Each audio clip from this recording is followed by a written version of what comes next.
பிதா குமாரன் பரிசுத்தாவியின் திரியேக நாமத்தினாலே ஆமென். நாம் இந்த காலை தியானத்தை ஆரம்பிப்போம். ஜெபத்தோடு நாம் இருக்கின்ற இடங்களிலே ஆண்டுடைய பிரசனத்தை நாம் உணர்வோம். என் கண்மலையும் மீட்புமாகிய கர்த்தாவே, இது ஆசீர்வாதமான காலை வேளைக்காக பரிசுத்த நாளுக்காக நன்றி செலுத்துகின்றோம். உம்மை தொழுது கொள்ளவும், உம்முடைய பிரசனத்தை உணரவும், உம்முடைய வார்த்தைகளை கேட்கவும் ஆண்டவரே நாங்கள் காத்திருக்கின்றோம். இந்த தியானம் போதுமாக தெய்வீக பிரசனம் எங்களோடு சுவாமி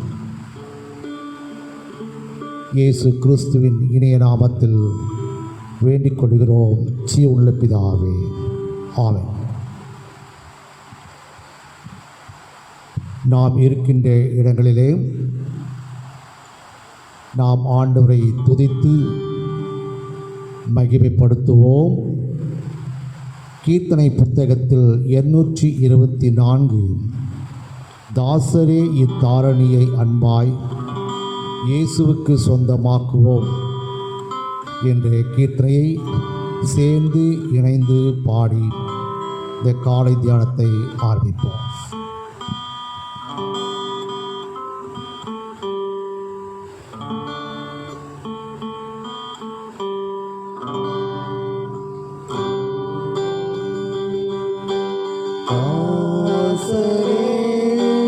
தாரணியை அன்பாய் இயேசுவுக்கே சொந்தமாக்குவோம்.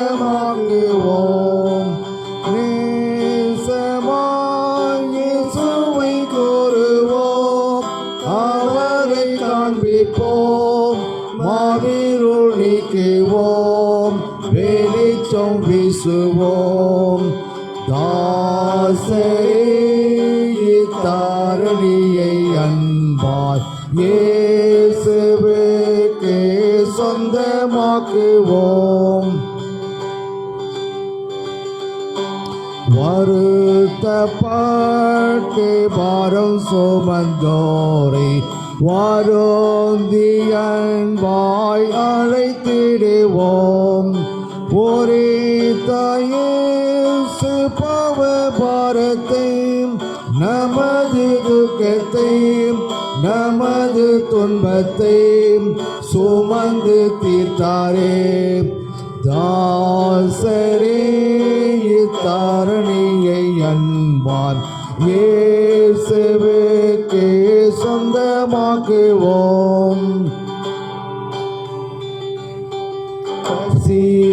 பசியோர்க்கு பிரியாளிகளுக்கு பட்சமாக உதவி செய்வோம். உசிதமைகள் நிறைந்து தம்மை மறந்து இயேசு கணிந்து திரிந்தனரே. தாசரே இத்தாரணியை அன்பாய் இயேசுவுக்கே சொந்தமாக்குவோம். நெருக்கப்பட்டு ஒடுக்கப்பட்டோரை நேசரை நாம் உயர்த்திடுவோம். பொறுக்கவான கஷ்டத்துக்குள் நிஷ்டூரத்துக்குள் படுகுழிக்குள் விழுந்தனரே. தாசரே இத்தாரணியை அன்பாய் இயேசுவுக்கே சொந்தமாக்குவோம். மார்க்கம் தப்பி நடப்போரை சத்தியம் வழிக்குள் வாழ்ந்திட சேர்த்திடுவோம். ஊக்கமாக ஜெபித்திடுவோம், நாம் உயர்ந்திடுவோம், நாம் உடைத்திடுவோம், நாம் ஜெயித்திடுவோம். தாசரே தாரணியை அன்பாய் இயேசுவே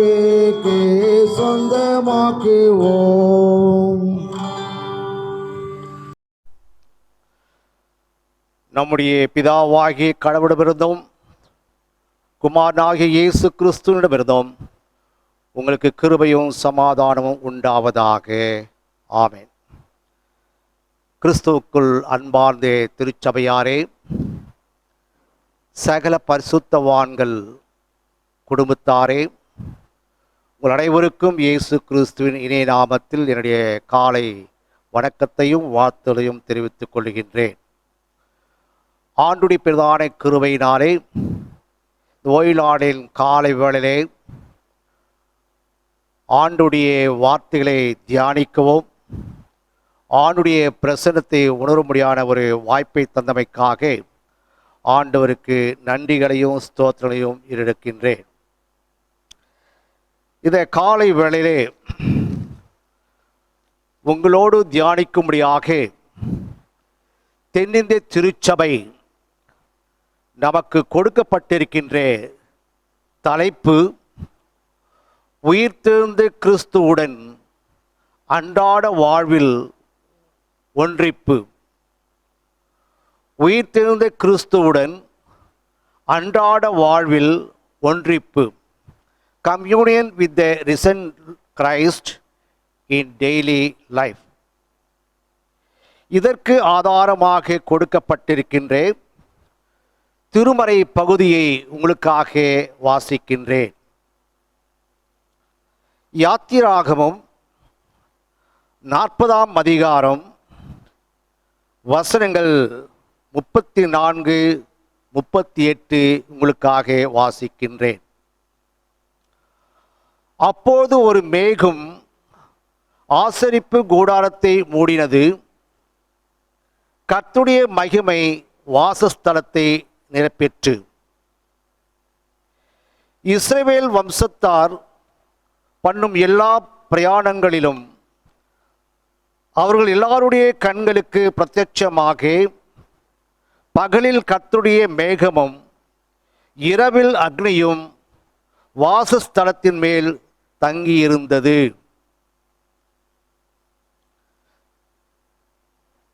கிறிஸ்துவுக்குள் அன்பார்ந்தவர்களே,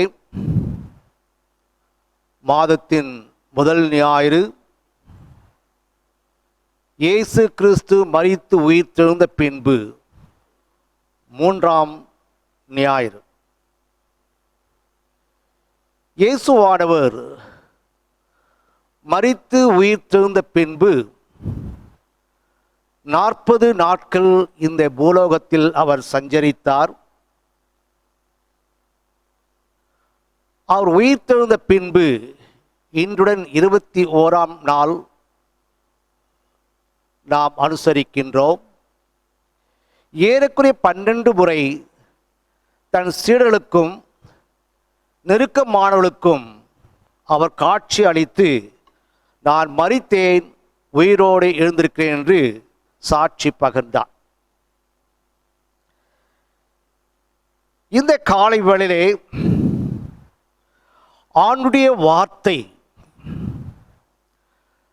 நம்முடைய அன்றாட வாழ்வில் கிறிஸ்து எவ்வளமாக நம்மோடு இணைந்திருக்கிறார், ஐக்கியமாக இருக்கிறார் என்பதை குறித்து நாம் சிந்திக்க இருக்கின்றோம். கிறிஸ்துவத்தின் அடிப்படையே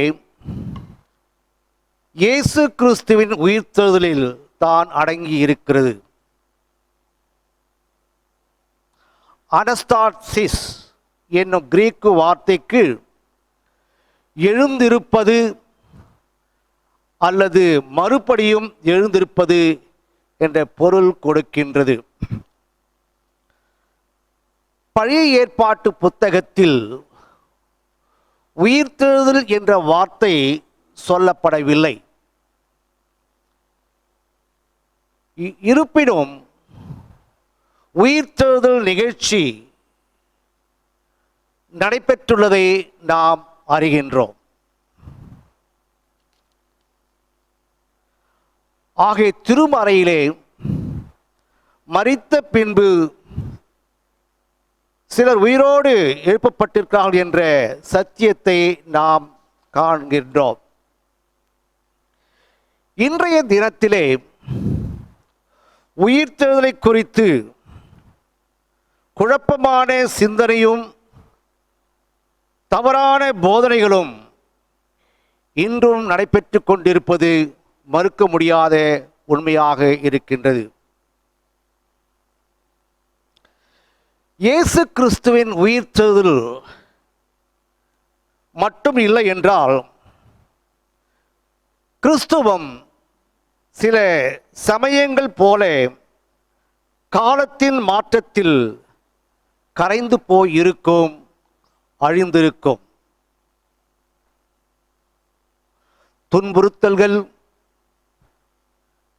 நடந்த காலத்திலும் பாடுகளின் மத்தியிலும் இயேசு கிறிஸ்துவை மறுதலிக்காதபடி இரத்த சாட்சிகளாய் பலர் உயிர்விட்ட நம்பிக்கை கொடுத்து, அது என்னவென்றால் இயேசு கிறிஸ்துவின் உயிர்த்தெழுதலாகும். இயேசு கிறிஸ்துவின் உயிர்த்தெழுதல் இல்லை என்றால் நம்முடைய விசுவாசமும் நம்முடைய பிரசங்கமும் வீண். இயேசு கிறிஸ்து உயிர்த்தெழவில்லை என்றால் இன்று கிறிஸ்துவ மதம் இருந்திருக்காது, நீயும் நானும் கிறிஸ்துவளாக இருந்திருக்க முடியாது. ஆக இயேசு கிறிஸ்து உயிர்த்தெழுந்தார், ஆகவே தான் நீயும் நானும் கிறிஸ்துவளாக அவருக்கு சாட்சிகளாக நாம் இருக்கின்றோம். கடவுள் இம்மானுவேல், அவர் நம்மோடு கூட இருக்கிறார். தொடர்ந்து நம்முடைய விசுவாச பயணத்திலே நம்மோடு உடன் அவர் பயணிக்கின்றவராக இருக்கின்றார்.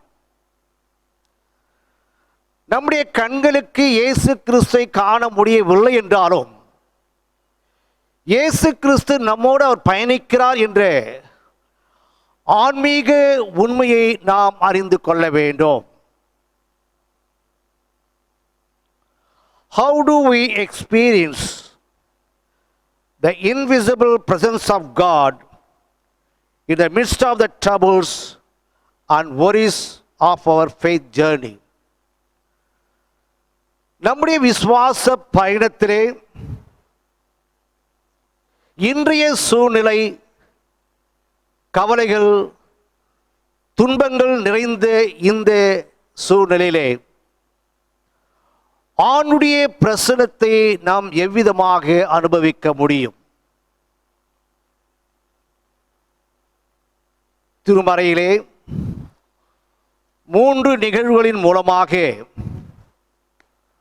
ஆண்டுடைய பிரசன்னத்தை நாம் எப்படி உணர முடியும் என்பதை உங்களோடு நான் பகிர்ந்து கொள்ள இருக்கின்றேன். உயிர்த்தெழுந்த இயேசு கிறிஸ்துவின் பிரசன்னம் நம்மோடு இருப்பதினாலே அவர் நம்முடன் இருக்கின்றார். அவர் நம்மை வழிநடத்துகின்றார். அவர் நம்மை பாதுகாக்கின்றவராக இருக்கின்றார். நம்முடைய வாழ்க்கையிலே ஒவ்வொரு நாளும் உயிர்த்தெழுந்த இயேசு கிறிஸ்து இடைப்பட்டு அவர் நம்முடனே இருக்கின்றார், நம்மை வழிநடத்துகின்றார், நம்மை பாதுகாக்கின்றவர் என்பதை உணர வேண்டியவர்களாக நாம் இருக்கின்றோம். முதலாவதாக, God's communion is manifested through the co-journeying with the humanity in the past history of Israelites. கடந்த கால இஸ்ரவேலுடைய வரலாற்றில் கடவுளின் ஒன்றிணைப்பு நம்மோடு இணைந்து பயணிப்பதன் மூலமாக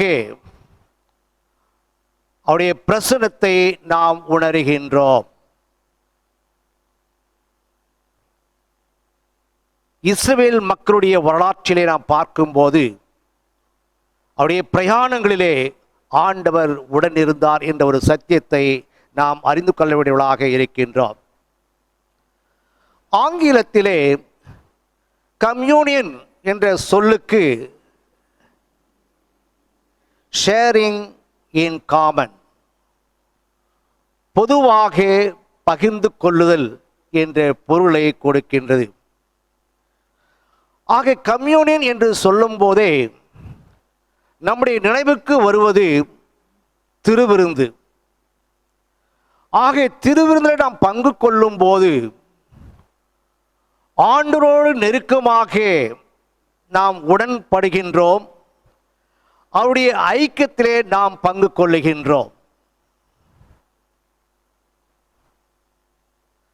The word communion instantly brings to our mind the participation in the Lord's Supper, which in turn ensures our close relation with God. ஆகிய திருவிருந்திலே நாம் பங்கெடுக்கும் போது உயிர்த்தெழுந்த ஆண்டவரோடு நாம் நெருக்கமாக இருக்கின்றோம் என்ற ஒரு சத்தியத்தை நாம் உணர வேண்டியவர்களாக நாம் இருக்கின்றோம். ஆண்டவரால் தெரிந்து கொள்ளப்பட்ட இஸ்ரவேல் மக்கள் வனாந்திரத்திலே பிரயாணம் செய்யும் போது வாக்குதத்த பட்டணத்தை அடைவதற்கு முன்பாக 40 ஆண்டு காலம் பிரயாணம் செய்தார்கள். இந்த 40 ஆண்டுகளும் இஸ்ரவேல் மக்களோடு ஆண்டவர் இணைந்து அவர் பயணம் செய்திருக்கின்றார். ஆண்டுடைய பிரசன்னத்தை அவர் வெளிப்படுத்துகின்றார். யாத்திராகமம் 13ஆம் அதிகாரம் 21ஆம் வசனத்தை நாம் பார்ப்போமையானால்,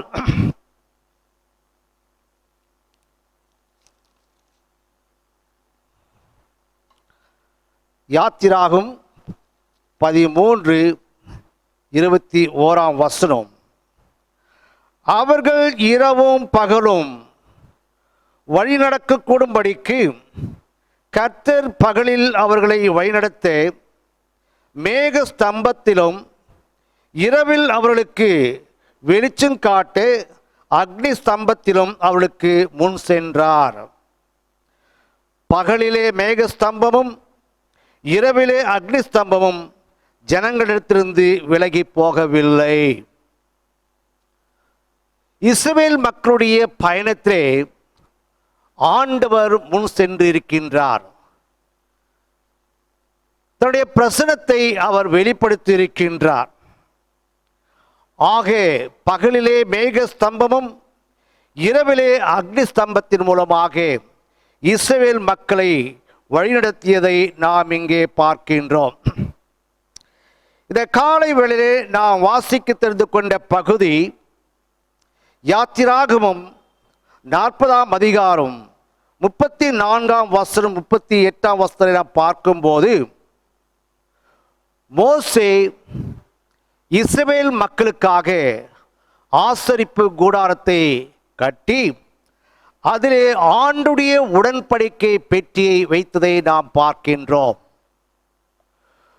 உடன்படிக்கை பெட்டி எதை குறிக்கிறது என்று பார்க்கும்போது ஆண்டுடைய பிரசன்னத்தை அது குறிக்கின்றது, ஆண்டுடைய வெளிப்பாட்டை குறிக்கின்றது, ஆண்டவர் நம்முடனே இருக்கிறார் என்ற உணர்வை நமக்கு கொடுக்கின்றது. ஆகிய 34ஆம் வசனம், அப்போது ஒரு மேகம் ஆசரிப்பு கூடாரத்தை மூடினது. ஆக மேகம் ஆசரிப்பு கூடாரத்தை மூடினது என்று பார்க்கும்போது ஆண்டவர் தன்னுடைய பிரசன்னத்தை தந்திருக்கின்றார். அது மட்டுமல்லாமல் கர்த்தருடைய மகிமை வாசஸ்தலத்தை நிரப்பியது. ஆண்டுடைய மகிமை ஆண்டுடைய வாசஸ்தலத்தை முழுமையாக நிரப்பியது என்று நாம் பார்க்கின்றோம். 38ஆம் வசனத்தை சற்று நாம் சிந்தித்து பார்க்கும்போது, அக்னி ஸ்தம்பம் மேகத்தை மூடியதாக நாம் இங்கே பார்க்கின்றோம்.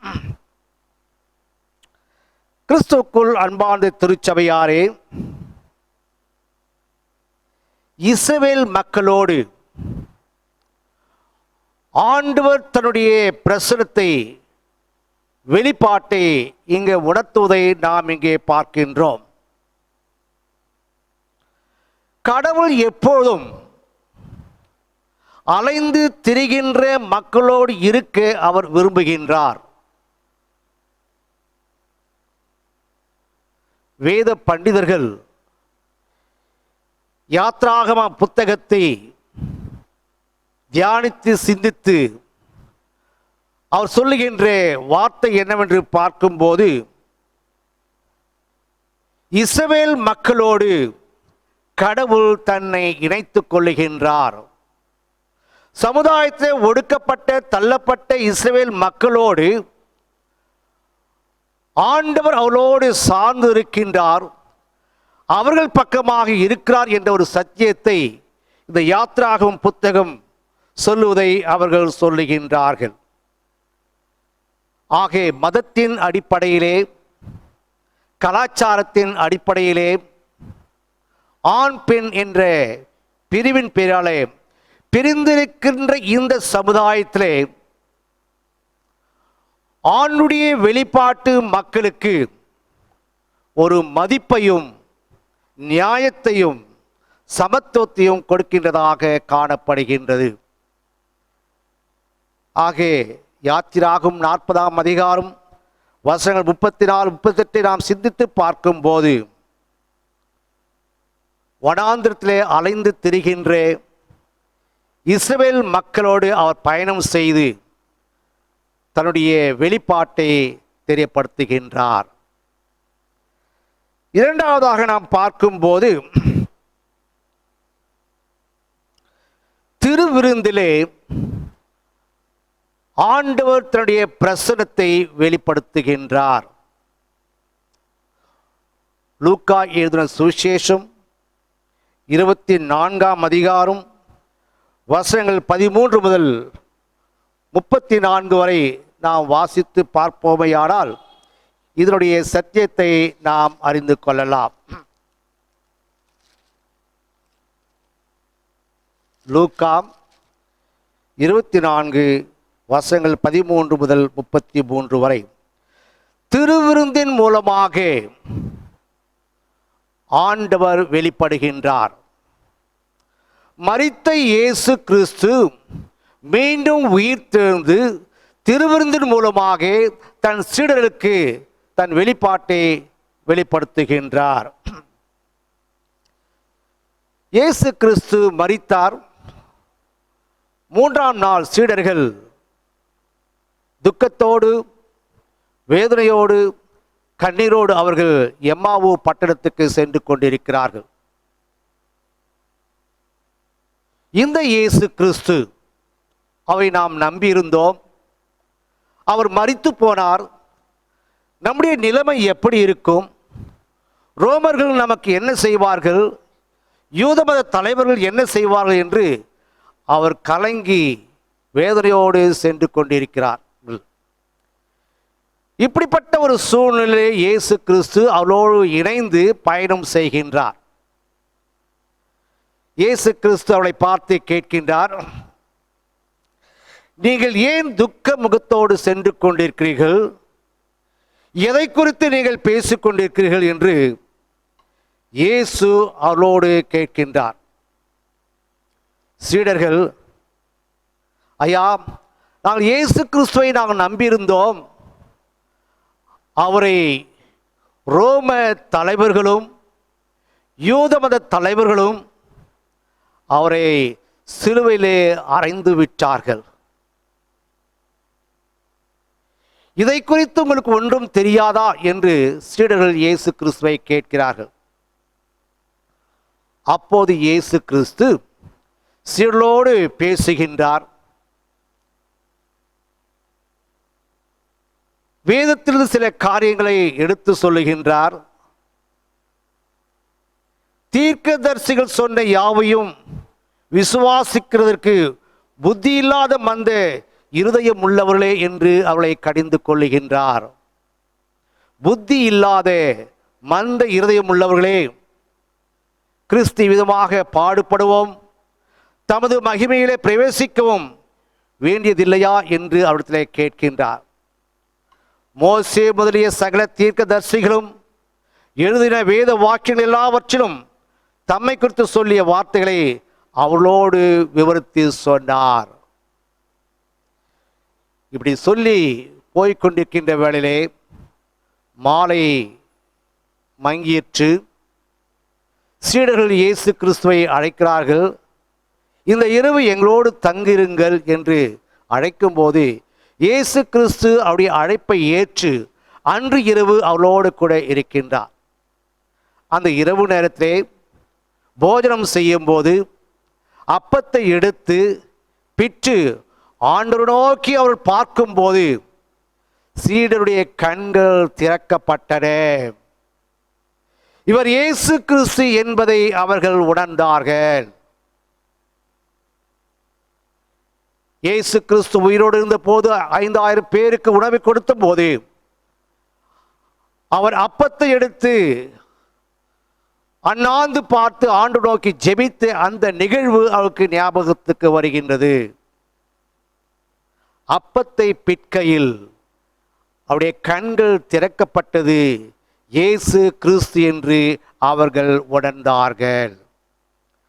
அன்பார்ந்த திருச்சபையாரே, திருவிருந்திலே பங்கெடுக்கும் போது ஆண்டவர் நம்மோடு கூட இருக்கிறார் என்று நாம் உணர வேண்டும். ஆண்டவர் நம்மோடு ஐக்கியப்படுகிறார் என்பதை நாம் உணர வேண்டுவதாக நாம் இருக்கின்றோம். ஆக இயேசு கிறிஸ்து நான் உயிரோடு இருக்கிறேன் என்று காட்சி கொடுக்கும்போது அவருடைய கண்கள் திறக்கப்பட்டது. இயேசு கிறிஸ்து என்று அவர்கள் உணர்ந்தார். ஆக திருவிருந்திலே நாம் பங்கெடுக்கும் போது அப்பத்தையும் திராட்சை ரசத்தையும் நாம் பெற்றுக்கொள்ளும் போது அவருடைய மரணப்பாடுகள் நினைவு கூறும் போது நாம் ஆண்டவரோடு இணைந்திருக்கின்றோம், ஆண்டவரோடு ஐக்கியப்படுகிறோம் என்ற உணர்வு நமக்கு இருக்க வேண்டியதாக இருக்கிறது. ஆக திருவிருந்தின் மூலமாக ஆண்டவர் இங்கே வெளிப்படுகின்றார். மூன்றாவதாக ஆண்டுடைய மரண பாடுகளை பங்கெடுக்கும் போது ஆணுடைய வெளிப்பாட்டை நாம் உணர்கின்றோம். ஆணுடைய மரணப்பாடுகளிலே நாம் பங்கெடுக்கும் போது ஆண்டுடைய வெளிப்பாட்டை நாம் உணர்கின்றவர்களாக நாம் இருக்கின்றோம். அப்போஸ்தலனாகிய பவுல் பிலிப்பியருக்கு எழுதின நிருபம் 3ஆம் அதிகாரம் வசனங்கள் 8 முதல் 16 வரை வாசிக்கும் போது ஆண்டவர் எவ்விதமாக பவுலுக்கு தரிசனம் தந்தார், காட்சி அளித்தார், தன்னை வெளிப்படுத்தினார் என்பதை நாம் பார்க்கலாம். இயேசு கிறிஸ்துவின் மரண பாடுகளை நாம் பங்கெடுக்கும் போது உயிர்த்தெழுந்த ஆண்டவரின் வல்லமையை நாம் அனுபவிக்க முடியும்.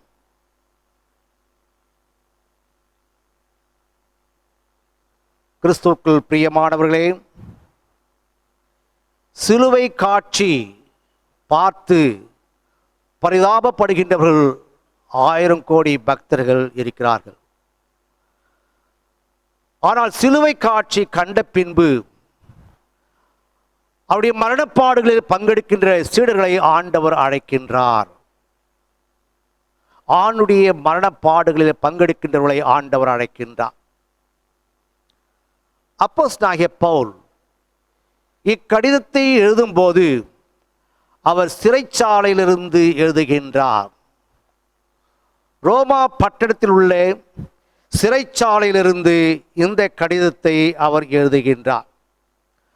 அவர் சிறைச்சாலையிலே இருக்கும்போது மரணப்பாடுகளை அனுபவித்துக் கொண்டிருக்கின்றார். அப்படி அனுபவித்துக் கொண்டிருக்கின்ற வேளையிலே அவர் நினைத்து பார்க்கின்றார், என்னுடைய பின்னணி, யூத மத பின்னணி, பரிசேயராய் இருப்பதன் மூலமாக பெற்று வருகின்ற நன்மைகள் மதிப்புகள் எல்லாம் வீண் என்று அவர் உணர்கின்றார்.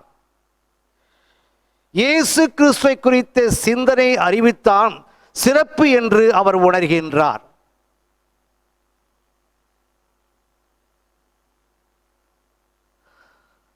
நான் இஸ்ரவேல் வம்சத்தா இருந்தாலும், பெஞ்சமின் கோத்திரத்தை சேர்ந்தவனாக இருந்தாலும், எபிரேயர் பிறந்த எபிரேயன் என்று இருந்தாலும், நியாய பிரமாணத்தின்படி பரிசீலனையாக இருந்தாலும், பக்தி வைராகத்தின்படி சபையை துன்பப்படுத்தினவன், நியாய பிரமாணத்துக்குரிய நீதியின்படி குற்றம் சாட்டப்படாதவன் என்று தன்னுடைய பின்னணி குறித்து இங்கே விவரித்து இருப்பதை பார்க்கின்றோம். ஆனால் பவுல் சொல்றாரே, இதெல்லாம் வீண், எல்லாம் நஷ்டம் என்று அவர் உணர்கின்றார். ஆகிலும் எனக்கு லாபமாக இருந்த எவைகளோ அவைகள் கிறிஸ்து இயேசுவுக்காக நஷ்டம் என்று எண்ணுகின்றேன். நான் இஸ்ரவேல் வம்சத்தை சேர்ந்தவனாக இருந்தாலும், பெஞ்சமின் கோத்திரத்தை சேர்ந்தவனாக இருந்தாலும், எபிரேயனாக இருந்தாலும், பரிசேயனாக இருந்தாலும், இவ அனைத்தும் குப்பை என்று அவர் எண்ணுகின்றார். இயேசு கிறிஸ்துவை குறித்து சிந்தனை அறிவித்தான் மிக சிறப்பு என்பதை அவர் இங்கே உணர்கின்றார்.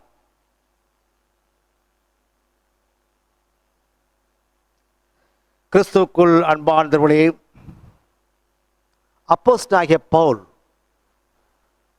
ஆண்டவர் அவரை சந்திப்பதற்கு முன்பாக மத வைராக்கியம் உள்ளவனாக அவன் காணப்பட்டான். இயேசு கிறிஸ்து அவனை சந்தித்த பின்பு இயேசு கிறிஸ்து மீது அதிக நம்பிக்கை வைத்து இயேசு கிறிஸ்துவை குறித்து இன்னும் அதிகமாக அறிந்து கொண்டு ஆணுடைய ஊழியத்திற்காக தன்னை அர்ப்பணம் செய்தார். யூதர்கள் அல்லாத மக்கள் மத்தியிலே ஆணுடைய ஊழியத்தை செய்ய தன்னை அர்ப்பணித்தார். ஆகவே பவுல் ஆண்டுடைய நற்செய்தி சொல்வதினாலே அவர் சிறைப்பட்டு சிறைச்சாலையிலே அடைக்கப்பட்டிருக்கின்றார். இப்படிப்பட்ட ஒரு சூழ்நிலையிலே ஆண்டவருக்காக பாடுகளை அனுபவிக்கின்ற இந்த நேரத்திலே ஆண்டவரை குறித்து இன்னும் அதிகமாக அறிந்து கொள்ள அவன் முயற்சி செய்தார்.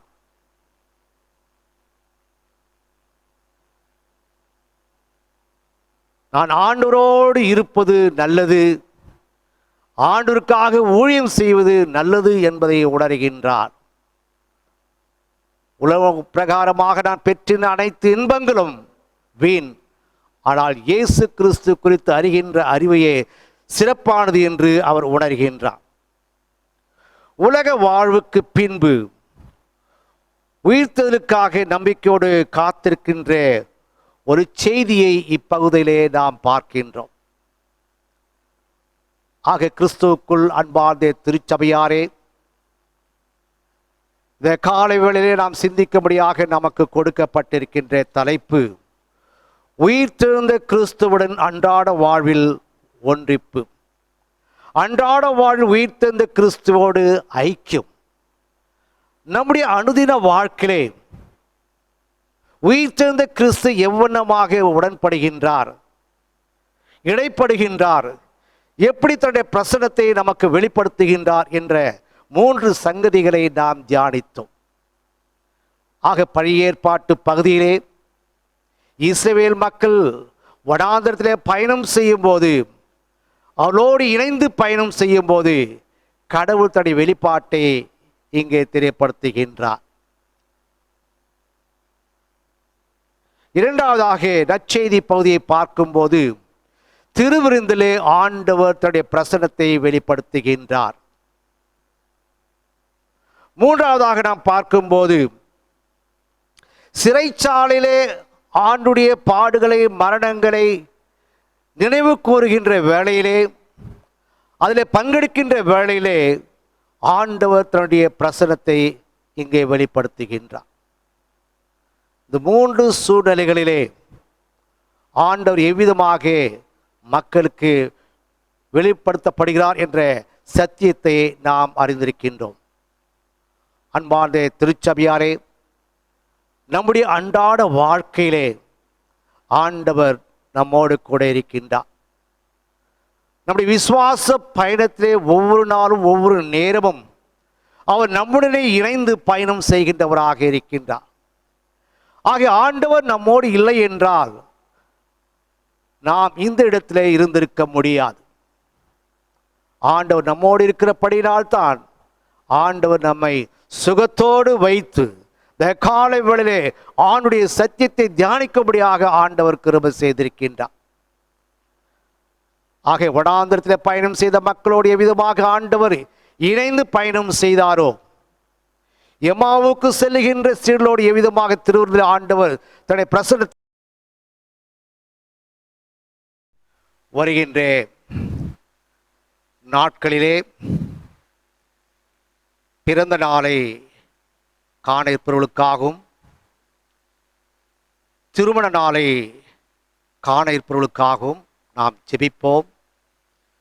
மிக சிறப்பாக இன்றைய சூழலிலே நாம் எதிர்கொண்டு வருகின்ற கொரோனா வைரஸ் நாளை உயிரிழந்த மக்களுக்காக, பாதிக்கப்பட்ட மக்களுக்காக நாம் தொடர்ந்து திருச்சபையாக ஜெபிக்க அழைக்கப்பட்டிருக்கின்றோம்.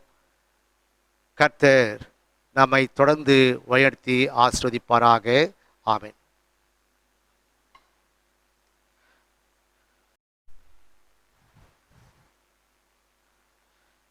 திருச்சபையாருக்கு ஒரு அறிவிப்பு. கடந்த 2 மாதங்களாக நாம் ஆலயத்திலே ஒன்று சேர்ந்து ஆண்டவரை துதிக்க முடியாத ஒரு சூழ்நிலை.